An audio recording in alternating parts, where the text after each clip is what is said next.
जेव्हा आपल्याला भाजी चपाती बनवायचा कंटाळा येतो आणि बऱ्याचदा भाजी चपाती खायचा पण कंटाळा येतो, तर अशा वेळेस आपण बेसन पिठापासून एक भन्नाट आणि टेस्टी नाश्ता म्हणू शकता किंवा तुम्ही मुलांच्या टिफिनमध्ये ही नाश्ता बनवून देऊ शकता.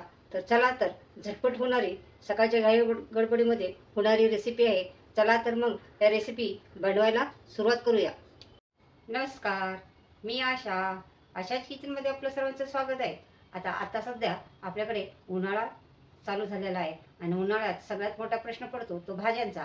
आणि उन्हाळ्यामध्ये त्याच भाज्या खाऊन आपल्याला सगळ्यांना कंटाळा येतो आणि करायचा पण कंटाळा येतो. तर चला तर मग आज आपण एक वेगळी रेसिपी बनवूया. ही रेसिपी तुम्ही असे नाश्त्यासाठी पण खाऊ शकता, मुलांना टिफिन चपातीसोबत टिफिनमध्ये पण देऊ शकता, तुम्ही ऑफिसला पण टिफिनमध्ये घेऊन जाऊ शकता. चला तर मग आपण रेसिपीला सुरुवात करूया.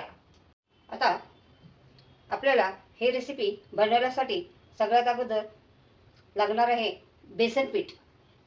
तर हे बेसन पीठ मी चाळून घेतलेलं आहे आणि त्याच्यानंतर मी एक मोठा कांदा कट करून घेतलेला आहे, एक 2-3 लसणाच्या कुड्या अशा बारीक अशा कट करून घेतलेल्या आहेत, 2 हिरव्या मिरच्या बारीक कट करून घेतलेल्या आहे, कोथिंबीर कट करून घेतलेले आहे. त्याच्यासाठी आपल्याला लागणार आहे चवीनुसार मीठ, 1 चमचा लाल तिखट आहे आणि पाव चमचा हळद आहे आणि करण्यासाठी तेल आणि पाणी. तर चला आपण पहिलं कांदा पण याच्यामध्ये घेणार आहोत.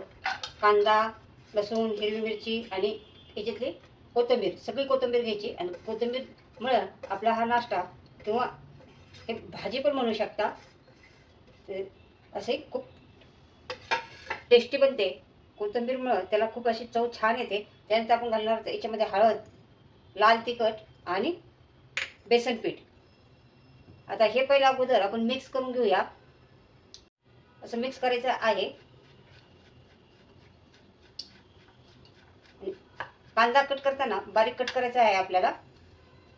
आणि याच्यामध्ये आपल्याला बेसन पीठ घालायचं आहे.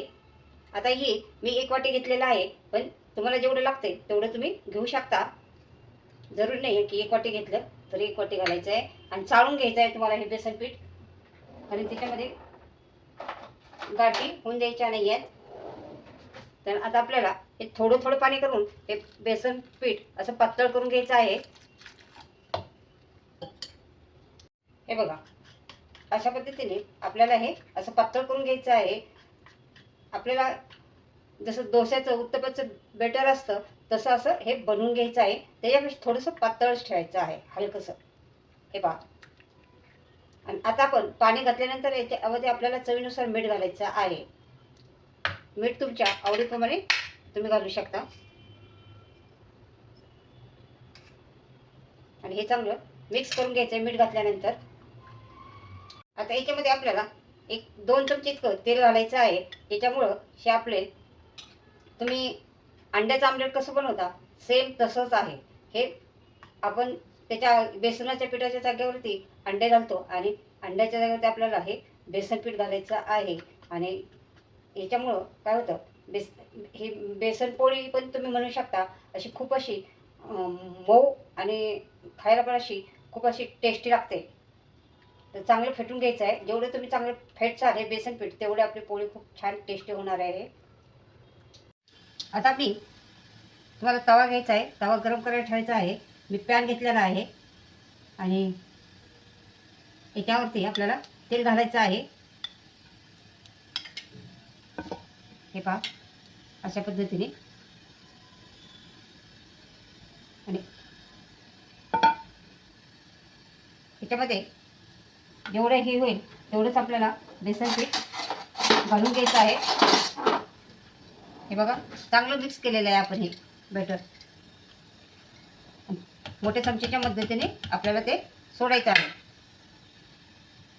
हे पहा.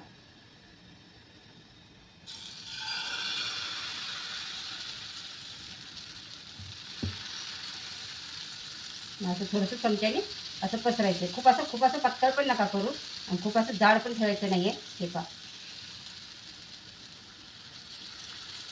त्याला थोडासा असा जरूर नाही गोल झाला पाहिजे शेप, नाही झाला तरी चालतो.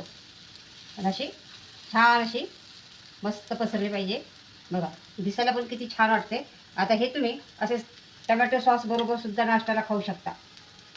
ह्याला जाळी पण पडली छान. आपण जेवढं फेटलं ना त्याच्यामुळे ह्याला जाळी पडलेली आहे. वरून पण थोडं तेल सोडायचं आहे. खालच्या बाजूने अशी चांगली होऊन द्यायची आहे. मिडियम गॅसवरती बनवायची आहे. खूप अशी कमी गॅसवरती पण नाही, मोठ्या गॅसवरती पण नाही, अशी बनवायची. हे पहा वरच्या बाजूने सुकलेली आहे. तर आपण ह्याला पलटणार आहोत. पलटी मारून घेऊया. बघूया आपण खालच्या साईडने कशी झालेली आहे. वा मस्त झालेली आहे. बघा किती छान कलर आलेला आहे. आणि दोन्ही बाजूने अशी चांगली खरपूस भाजून घ्यायची आहे. हे पहा अशा पद्धतीने आपल्याला हे करून एका चाळणीवरती काढायचा आहे. म्हणजे त्याची वाफ अशी निघून जाते आणि हे ओलसर होत नाही आहे. आणि जर तुम्हाला गरम गरम खायचं असेल तर थोडंसं कडक बनवू शकता. आणि जर तुम्हाला टिफिनमध्ये नेऊ शकता तर थोडंसं असं मऊ आणि सॉफ्ट बनवायचं आहे. अशा पद्धतीने आपण बेसन पिठापासून बनवले आहे हे बेसनपोळी. महाराष्ट्रामध्ये याला बेसनपोळी म्हणतात. आता बाकी ठिकाणी काय म्हणतात तर तुम्ही कमेंटमध्ये मला सांगा.